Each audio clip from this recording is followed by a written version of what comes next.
Hello नमस्कार, जय हिंद, वंदे मातरम। आप देख रहे हैं जियो न्यूज और हम आपके लिए लेकर आए हैं देश दुनिया की, आपके राज्य शहर की सिलेक्टेड काम की फटाफट बड़ी खबरें। लेकिन उससे पहले यदि आपने हमारे चैनल को सब्सक्राइब नहीं किया है तो चैनल को सब्सक्राइब करके बेल नोटिफिकेशन ऑन करें और इस वीडियो को ज्यादा से ज्यादा लाइक और शेयर करें। बड़ी खबरें देखने से पहले आपके लिए आज का सवाल, वह क्या है जो आपका तो है लेकिन आपसे ज्यादा दूसरे लोग उसका इस्तेमाल करते हैं? ऑप्शन ए आपका फोन, ऑप्शन बी आपकी गाड़ी, ऑप्शन सी आपका घर और ऑप्शन डी आपका नाम। इस सवाल का जवाब हमें कमेंट करें और आप किस राज्य और शहर की ज्यादा खबरें देखना चाहते हैं हमें कमेंट करके बताएं ताकि हम आपके राज्य शहर की ज्यादा खबरें दिखा सकें। चलिए अब देखते हैं आज की फटाफट बड़ी खबरें।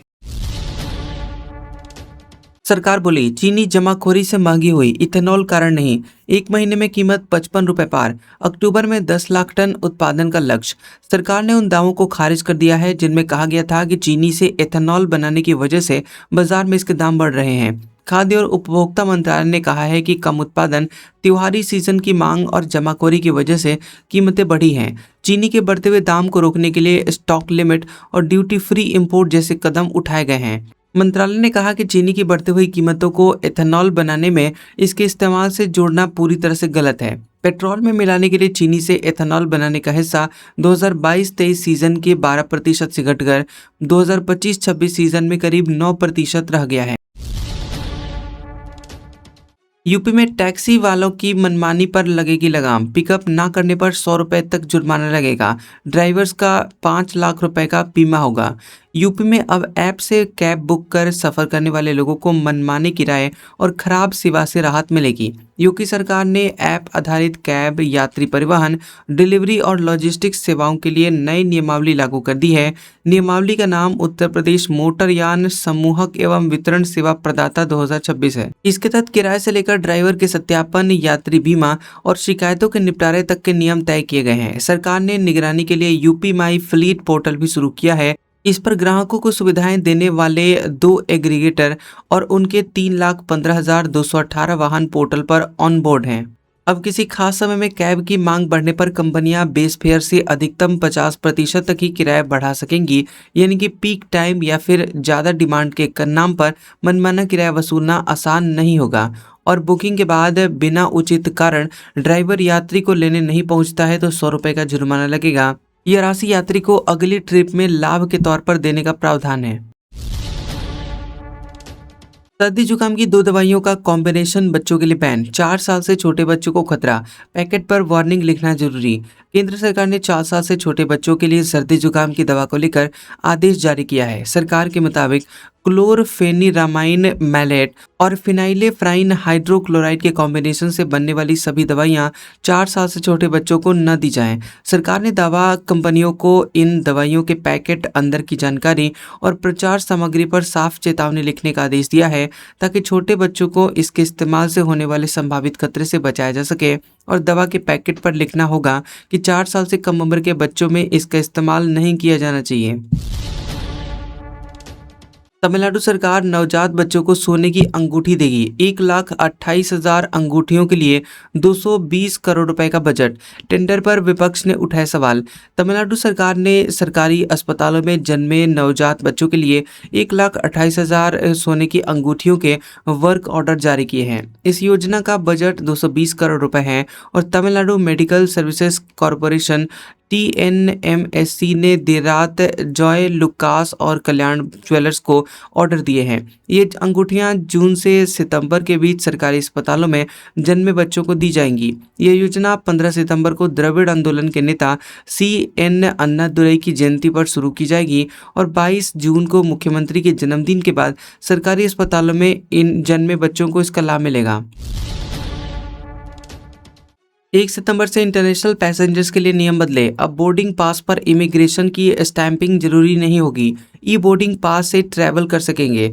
भारत के बड़े इंटरनेशनल एयरपोर्ट से विदेश यात्रा करने वाले भारतीय और विदेशी नागरिकों के लिए 1 सितंबर से हवाई यात्रा से जुड़े हुए नियम आसान होने जा रहे हैं। और अब गृह मंत्रालय के अंतर्गत आने वाले ब्यूरो ऑफ इमिग्रेशन BOI ने फैसला किया है कि अब इमिग्रेशन काउंटरों पर फिजिकल बोर्डिंग पास पर मुहर यानी स्टैंप लगाने की अनिवार्यता खत्म की जा रही है। 1 सितंबर से देश के सभी अंतर्राष्ट्रीय हवाई अड्डों से विदेश जाने वाले यात्रियों को अपने फिजिकल बोर्डिंग पास पर इमिग्रेशन अधिकारियों से मुहर लगवाने की जरूरत नहीं होगी। यात्री अब अपने स्मार्टफोन पर ई बोर्डिंग पास दिखाकर आसानी से इमिग्रेशन क्लियरेंस ले सकेंगे। यूपी एमपी मिलकर खरीदेंगे 2000 मेगावाट बिजली। रबी सीजन में एमपी को तो खरीफ सीजन में यूपी को मिलेगी ये बिजली। उत्तर प्रदेश और मध्य प्रदेश सरकार मिलकर 2000 मेगावाट बिजली की खरीदी करेंगे और ये बिजली दोनों राज्यों को उनके पीक डिमांड के समय मिलेगी। शनिवार को लखनऊ के शक्ति भवन में दोनों राज्यों के मुख्य अभियंता यूपीसीएल के मनीष द्विवेदी और एमपी के पावर मैनेजमेंट कंपनी के एमडी जीएस खनूजा ने इस एमओयू पर दस्तखत किए हैं। बता दें कि समझौते का सबसे मुख्य आधार दोनों राज्यों की अलग अलग मौसमी बिजली मांग है। दरअसल मध्य प्रदेश में रबी फसल यानी अक्टूबर से मार्च तक के दौरान कृषि सिंचाई के चलते सबसे अधिक बिजली की मांग होती है। वहीं उत्तर प्रदेश में गर्मी और खरीफ सीजन अप्रैल से सितंबर तक के बीच बिजली की मांग सबसे ज्यादा होती है। इस व्यवस्था से दोनों राज्यों के अपनी अतिरिक्त बिजली एक दूसरे को ट्रांसफर कर सकेंगे और इससे दोनों राज्यों के संसाधनों का अधिकतम उपयोग होगा और बाजार से महंगी बिजली खरीदने की मजबूरी खत्म हो जाएगी। पटना में पीएचडी होल्डर्स का प्रदर्शन, बैरिकेडिंग पर चढ़कर नारेबाजी। 19 दिनों से अनशन कर रहे कुमुद पटेल बोले, सरकार चाहती है कि मैं मर जाऊं।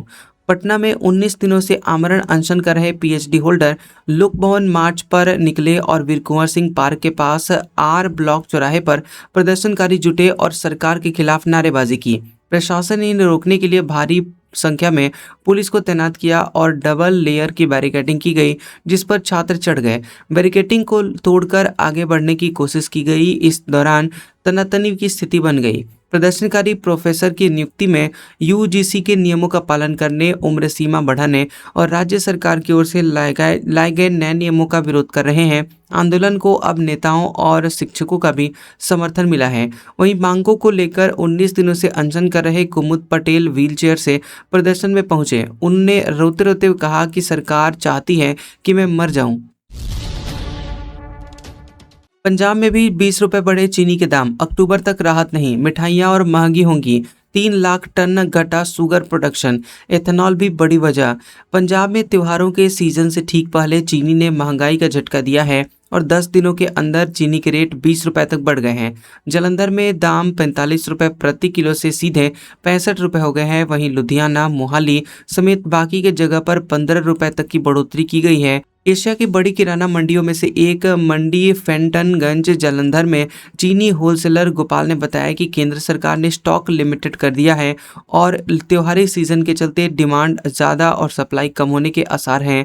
वहीं रिपोर्ट्स की माने तो चीनी के दाम बढ़ने का एक कारण चीनी मिलों द्वारा गन्ने का इस्तेमाल इथेनॉल में ज़्यादा से ज़्यादा करने का भी है और ज़्यादातर शुगर मिल जो पहले गन्ने के सप्लाई का पूरा हिस्सा चीनी बनाने में उपयोग करता था, वो 50% हिस्सा इथेनॉल बनाने में कर रहा है।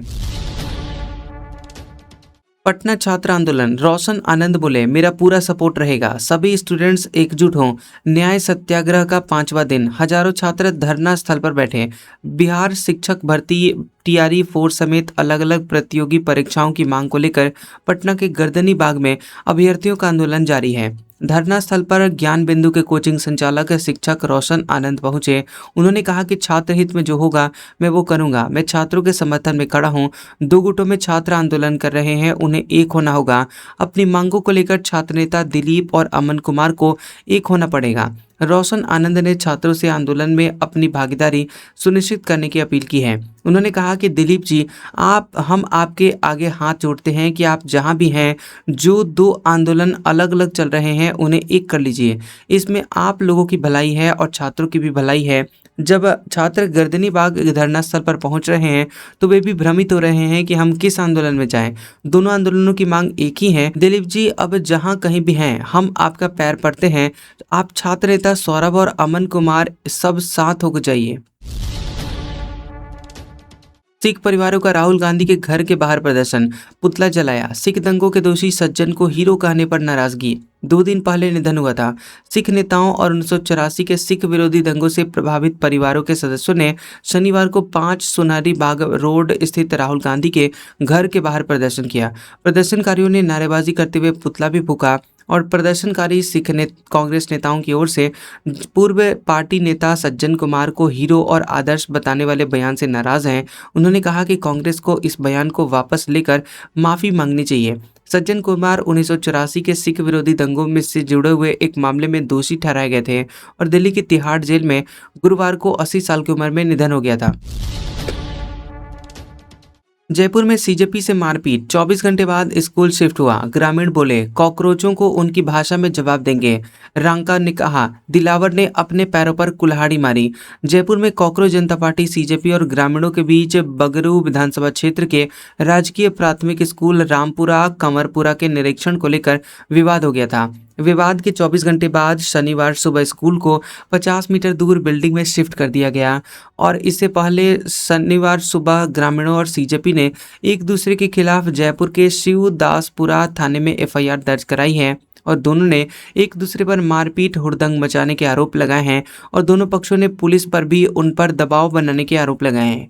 सीजेपी प्रवक्ता आशुतोष रांका ने कहा कि शिक्षा मंत्री मदन दिलावर ने खुद अपने पैरों पर कुल्हाड़ी मारी है और अब पूरा देश राजस्थान के स्कूलों की दयनीय स्थिति को देखेगा। उन्हें शर्मिंदगी का सामना करना पड़ेगा और हम ऐसे लोग नहीं हैं जो रुक जाएं, हम झुक जाएं या फिर डर जाएं। बद्दी में बनी 82 दवाइयों के सैंपल हुए फेल। इनमें हृदय रोग, दर्द, बुखार की मेडिसिन भी। सेवन से मरीज की जान भी जा सकती है। खबर है कि हिमाचल प्रदेश में बनी 82 दवाइयों और देश भर की 240 मेडिसिन के सैंपल फेल हो गए हैं। केंद्रीय औषधि मानक नियंत्रण संगठन सीडीएससीओ की जांच में ये दवाइयां गुणवत्ता मानकों पर खरी नहीं उतरी हैं और देश भर में फेल हुए कुल सैंपल में करीब 1/3 हिस्सेदारी हिमाचल में बनी दवाइयों की है। फेल हुए 82 सैंपलों में 52 दवाइयां अकेले बद्दी, बटोरीवाला, नालागढ़, बीबीएन के उद्योगों में बनी हैं और इसे देश के बड़े फार्मा हब बीबीएन में दवाइयों की गुणवत्ता को लेकर एक बार फिर से सवाल खड़े हो गए हैं। फेल दवाइयों में हार्ट, बुखार, दर्द, bacterial infection, high blood pressure, diabetes, gas, acidity, anaemia, allergy, त्वचा रोग और उल्टी के इलाज में इस्तेमाल होने वाली दवाइयां शामिल हैं और अनजाने में इनके इस्तेमाल से मरीजों की जान भी जा सकती है। विटामिन और कैल्शियम की दवाइयों के सैंपल भी फेल हुए हैं और फेल सैंपलों में टैबलेट के अलावा इंजेक्शन, सिरप, क्रीम और जेल भी शामिल हैं।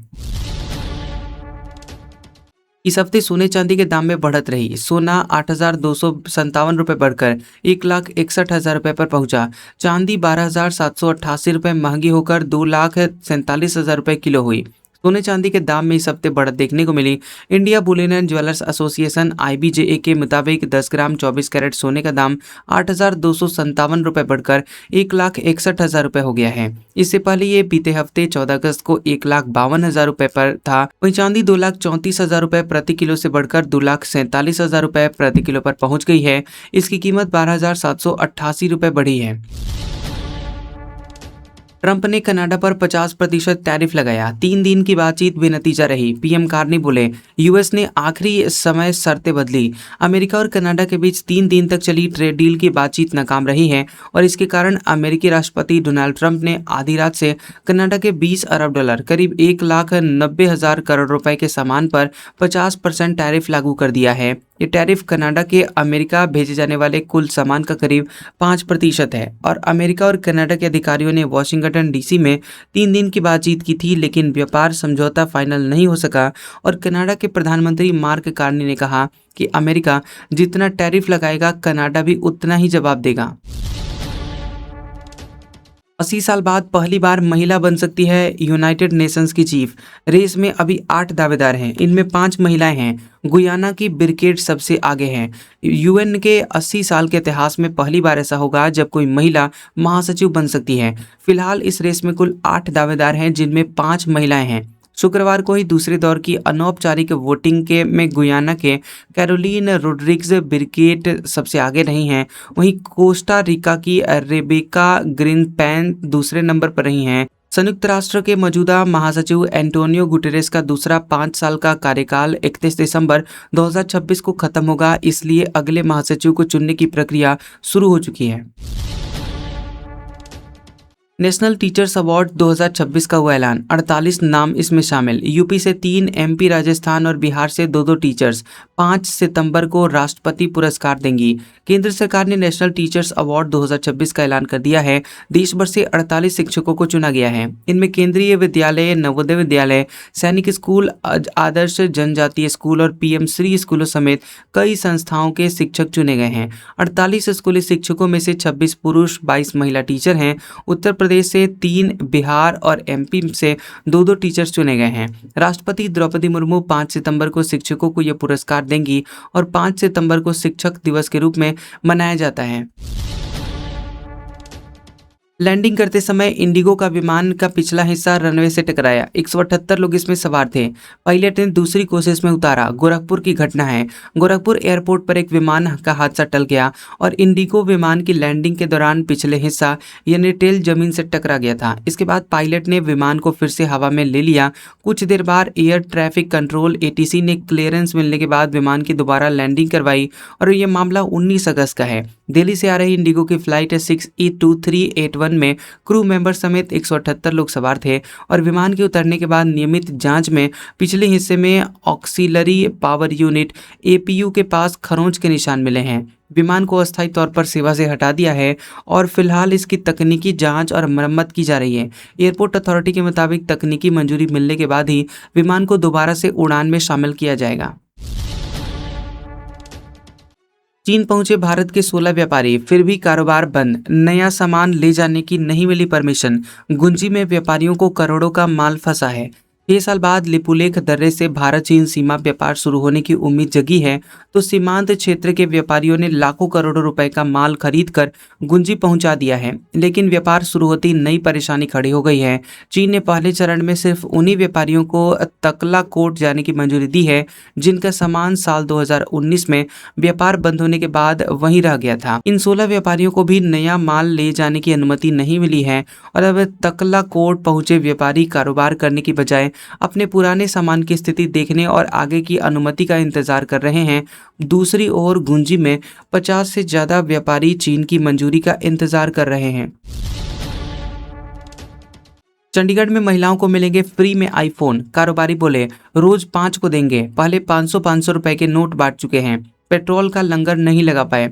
चंडीगढ़ में पेट्रोल का लंगर लगाने के ऐलान के बाद चर्चा में आए कारोबारी राकेश त्रिहन उर्फ राजा द किंग अब महिलाओं को फ्री आईफोन देने की तैयारी कर रहे हैं। इसके लिए उन्होंने 18 साल से अधिक उम्र की महिलाओं और युवतियों का व्हाट्सएप ग्रुप बनाया है। इसमें शामिल होने के लिए महिलाओं को दिए गए मोबाइल नंबर पर फ़ोन करना होगा। इसके बाद उनका नंबर ग्रुप में जोड़ा जाएगा। उन्हें जय माता दी लिखना होगा। राजा दी किंग के मुताबिक कुछ दिन बाद लकी ड्रॉ की तारीख और दिए जाने वाले आईफोन की संख्या घोषित की जाएगी। वहीं इससे पहले घोषित पेट्रोल के लंगर के तहत उन्होंने कूपन बांटने का भी दावा किया और इससे पहले वह चंडीगढ़ में 500 रुपए के नोटों का लंगर लगा चुके हैं। एक संसद सत्र में बिल लाने पास कराने का ट्रेंड बढ़ा। रिपोर्ट मानसून सत्र में 7 बिल बिना चर्चा के 5 मिनट में ही पास।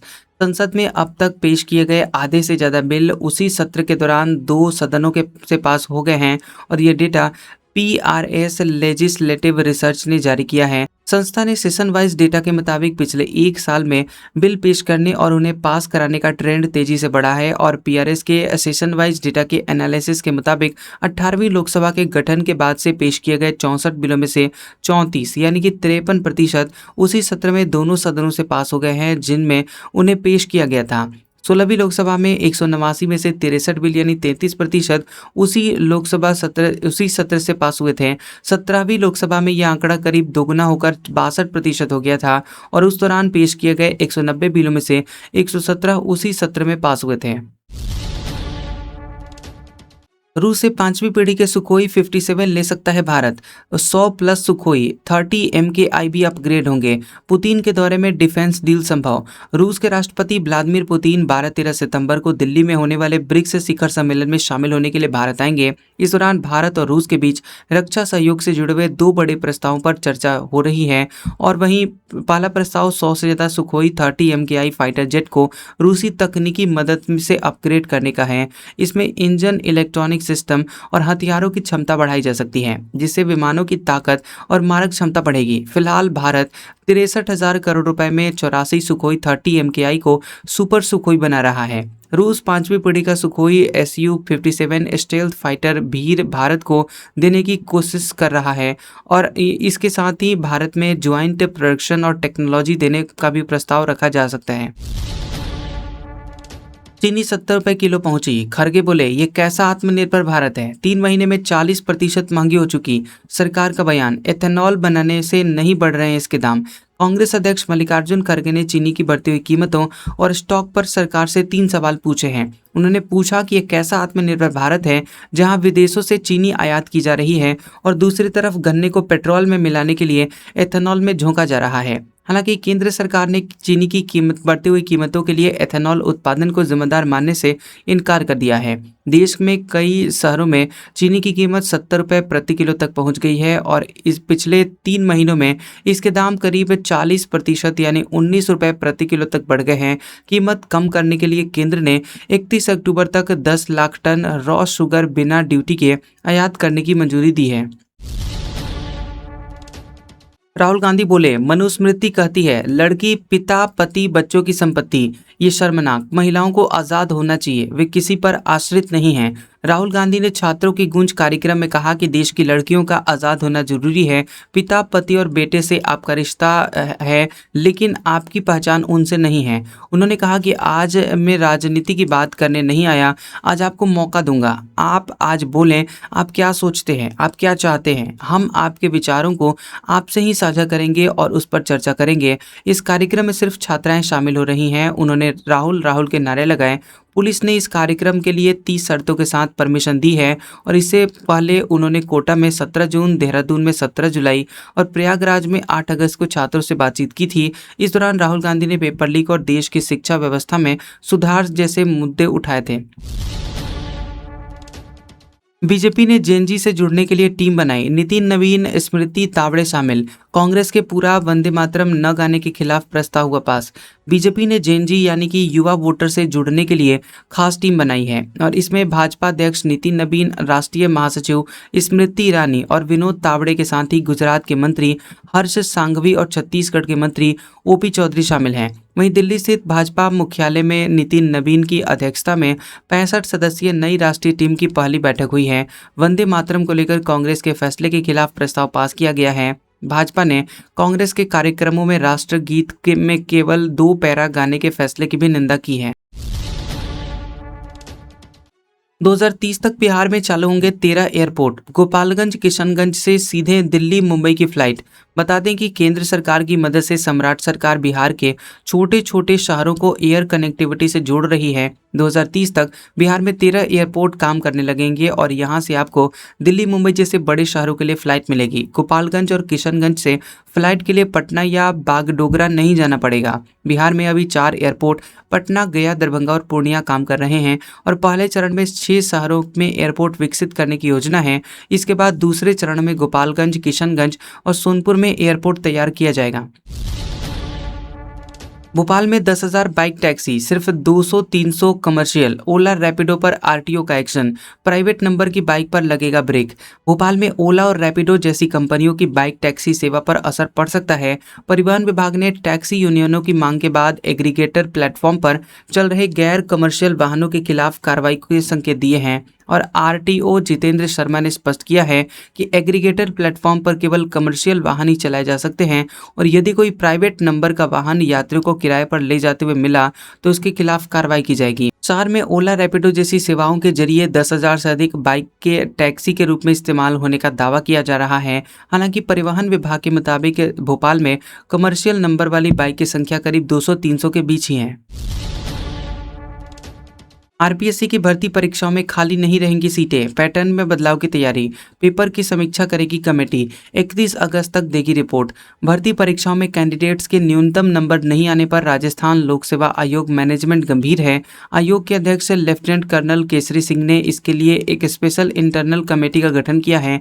ये कमेटी विभिन्न भर्ती परीक्षाओं के प्रश्न पत्रों की समीक्षा करेगी और कमेटी की रिपोर्ट आने के बाद भर्ती परीक्षाओं के पैटर्न में बदलाव किया जा सकता है। सूत्रों के मुताबिक कमेटी सभी प्रश्न पत्रों को 3 मुख्य श्रेणियों सरल, मध्यम और कठिन में विभाजित करेगी, जिससे परीक्षाओं में कठिन स्तर का सटीक और वैश्वैज्ञानिक मूल्यांकन किया जा सकेगा। ये कमेटी अपना कार्य 2 चरणों में पूरा करेगी। इसके तहत पहली अंतरिम रिपोर्ट 27 अगस्त को और अंतिम यानी फाइनल रिपोर्ट 31 अगस्त को आयोग अध्यक्ष को सौंपेगी। अखिलेश यादव बोले, बीजेपी का मतलब भाग जाओ पाकिस्तान। कहा, परिवारवाद का भी फायदा होता है। घर में ही 5 सांसद, इसलिए समाजवादी पार्टी नहीं टूटी। समाजवादी पार्टी प्रमुख अखिलेश यादव ने पार्टी न टूटने की वजह बताई। उन्होंने कहा कि देश भर में कई दल टूट गए, लेकिन कभी सोचा है कि समाजवादी पार्टी क्यों नहीं टूटी? क्योंकि एक ही परिवार के 5 सांसद हैं, कई मुस्लिम सांसद हैं, कुछ पक्के समाजवादी सांसद हैं और कभी कभी परिवारवाद का भी फायदा होता है। समाजवादी पार्टी कार्यालय पर प्रेस कॉन्फ्रेंस में अखिलेश यादव ने सीएम योगी के बयान पर पलटवार किया है। वो कह रहे हैं कि पीटीए में पी फॉर पाकिस्तान है। मैं कहूँगा कि बीजेपी का मतलब भाग जाओ पाकिस्तान है। जितनी पीड़ा देगी बढ़ेगी उतना पीटीए आगे बढ़ेगा। पीटीए का मतलब ये भी है प्रेम, दया, अपनापन। अखिलेश ने कहा कि जितना हम समाजवादी लोग मिलकर प्रेम, दया और अपनापन से लोगों को जोड़ेंगे, समाजवादी पार्टी उतनी ही मजबूत होगी। भविष्य में ऐतिहासिक सरकार बनेगी। मिर्जापुर में कुत्ते के काटने से भौंकने लगा लड़का। डॉक्टर बोले, काल कोठरी में छोड़ दीजिए, 22 दिन में ठीक हुआ। यूपी में ऐसा पहली बार हुआ। 16 मार्च को मिर्जापुर से 15 साल के एक लड़के का वीडियो सामने आया था। लड़का कुत्ते की तरफ भौंक रहा था, लगातार लार टपक रही थी, पानी तक नहीं पी रहा था। और ये सब इसलिए हो रहा था क्योंकि लड़के को दिसंबर में एक कुत्ते ने काट लिया था। तब उसने रेबीज के इंजेक्शन नहीं लगवाए थे। डॉक्टर ने कह दिया कि इसे काल कोठरी में बंद कर दो, 2-3 दिन में खत्म हो जाएगा। अपाहिज पिता ये सुनकर हिम्मत हार बैठे। इस घटना को 4 महीने बीत चुके हैं। अब करण पूरी तरह से स्वस्थ है। करण पढ़ने जाता है। रेबीज की लास्ट स्टेज को मात देकर जिंदा बचने की यह कहानी यूपी की पहली घटना मानी जा रही है। वाराणसी के सभी घाट डूबे, छतों पर आरती, अंतिम संस्कार हो रहा। एमपी, यूपी समेत 4 राज्यों में भारी बारिश। राजस्थान में अगस्त में पारा 40 डिग्री सेल्सियस पहुंचा। उत्तर प्रदेश में लगातार बारिश से गंगा और घाघरा समेत 6 नदियां खतरे के निशान से ऊपर बह रही हैं। 13 जिलों में बाढ़ जैसे हालात हैं और वाराणसी में सभी 84 घाट डूब गए हैं। मणिकर्णिका घाट की छत पर अंतिम संस्कार हो रहा है। दशाश्वमेध घाट की गंगा आरती भी छत पर करवाई जा रही है। उधर राजस्थान में मानसून कमजोर पड़ गया है, इससे गर्मी और उमस बढ़ गई है। श्रीगंगानगर में 39.9 डिग्री सेल्सियस और चूरू में 39 डिग्री सेल्सियस तापमान रिकॉर्ड किया गया। मौसम विभाग के मुताबिक मध्य प्रदेश के 22 और यूपी के 28 जिलों में भारी बारिश का ऑरेंज अलर्ट है। छत्तीसगढ़ और ओडिशा में भी तेज बारिश होगी। दरअसल मध्य प्रदेश में 3 मानसूनी सिस्टम एक्टिव हैं। रीवा सीधी के पास लो प्रेशर एरिया उत्तर पूर्वी मध्य प्रदेश से मानसून ट्रफ और दक्षिणी पश्चिमी मध्य प्रदेश में चक्रवाती घेरा बना हुआ है। आज का सुविचार, श्री कृष्ण कहते हैं, कोई मौका दे तो उसे कभी धोखा मत देना, और कोई अगर धोखा दे तो दोबारा उसे कभी मौका मत देना। कैसा लगा ये वीडियो हमें कमेंट सेक्शन में जरूर बताएं। वीडियो पसंद आया हो तो वीडियो को लाइक और शेयर करें, और ऐसी इंटरेस्टिंग वीडियोस देखने के लिए हमारे चैनल जियोबी न्यूज को सब्सक्राइब करें और बेल आइकॉन को दबाएं। और हमारे ओल्ड और लेटेस्ट वीडियोस देखने के लिए हमारे प्लेलिस्ट और कम्युनिटी टैब को जरूर चेक करें। तो मिलते हैं अगले वीडियो में, तब तक के लिए आपका शुक्रिया।